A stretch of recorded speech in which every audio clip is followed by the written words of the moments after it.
Viking here with Nagel's Gun Shop in San Antonio, Texas, and today we've got a really exciting new offering to show you from Daniel Defense. This is the Daniel Defense H9.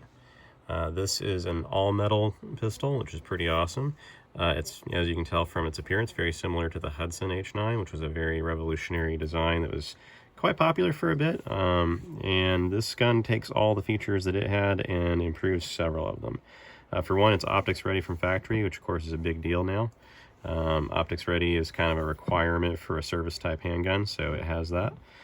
It also has an aluminum frame. This is 7075 aluminum, which is pretty much the best stuff on the planet.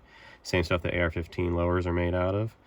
So that's an improvement over the Hudson, which was a steel frame, which was considerably heavier. This gun is under 30 ounces, which is pretty awesome.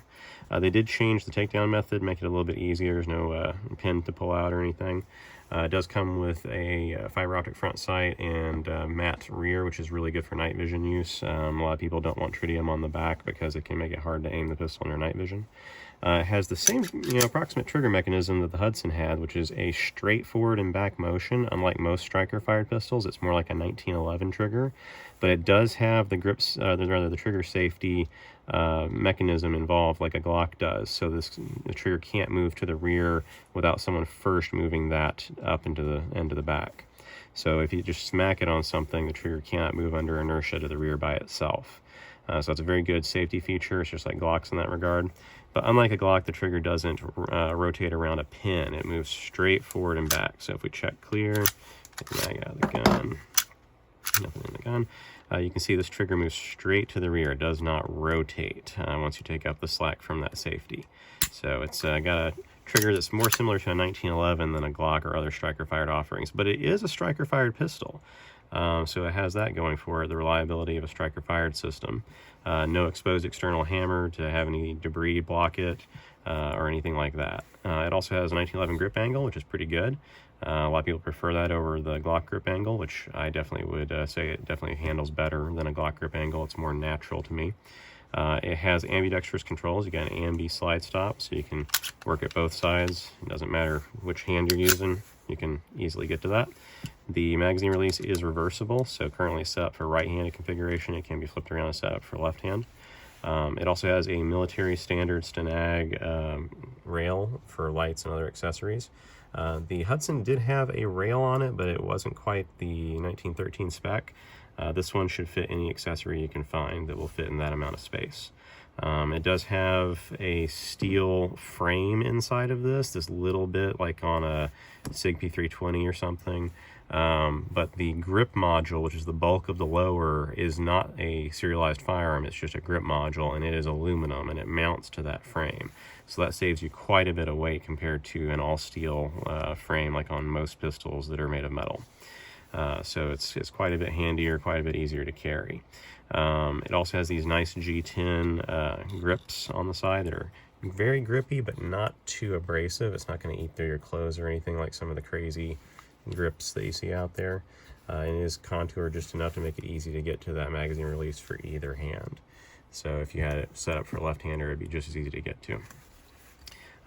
These pistols, they're brand new. They just came out. There's not that many out there. I'm told that there's less than 50 of these in the state of Texas. We have quite a few of those. We are one of their premier dealers. We got a very large sample of them in. If you want to come in and take a look at one of them, we'd be glad to put it in your hands, let you see what they're like. It has a really nice grip. It's got a good trigger in it. It's like a 1911 more so than a Glock. It's got very low bore axis. I'm sure you can see your grip is really high compared to where that barrel is. That means there's not a lot of muzzle flip when you pull the trigger. It goes kind of more straight back, which is a big deal on the Hudson H9, and the Daniel has continued that theme. It's definitely an interesting offering from Daniel Defense. It has their barrel steel in it, so it has that cold hammer forged barrel just like on their rifles. That's going to hold up forever in a pistol, so that's a really good offering that they have. It's a really interesting gun. I would recommend looking at one. It's definitely going to shoot with low muzzle flip and very low recoil compared to some guns. And it's very thin too for a service pistol. This slide is less than an inch wide, I believe, right at an inch, a little bit under. It is a little wider if you factor in the slide stops on both sides, but most guns really shouldn't be measured that way because for carrying, it's really the grip and the slide that matters. This tiny bump from the slide stop's not going to be a big deal.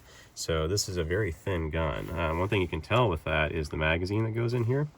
It doesn't have any excess space on the sides. This magazine is only the width it needs to be to hold the double stack column of ammunition. It's not like some magazines that are used for service pistols where it has a really wide mag and a divot in it. You see that even on guns like Glocks, where there's a lot of excess space because they use plastic, or on other guns they'll make a magazine for 40 Smith & Wesson and then crimp it down on the sides to make it fit 9mm. This isn't like that. This is a true 9mm magazine. It's as thin as you're going to get a 9mm magazine that's double stack, and that lets the gun be built around those thinner magazines, so it can have a really thin grip and be easy to carry flush against the body. So honestly, this is one of the cooler offerings that's come out in the last couple of years. It's definitely got some new technology in it with the way they're doing their low bore access and recoil reduction. It's definitely got the modularity going on with the frame insert versus the grip frame. So you could potentially upgrade those with different grips in the future if they come out with those. So it's definitely got a lot going for it. It's very rounded, very easy to carry.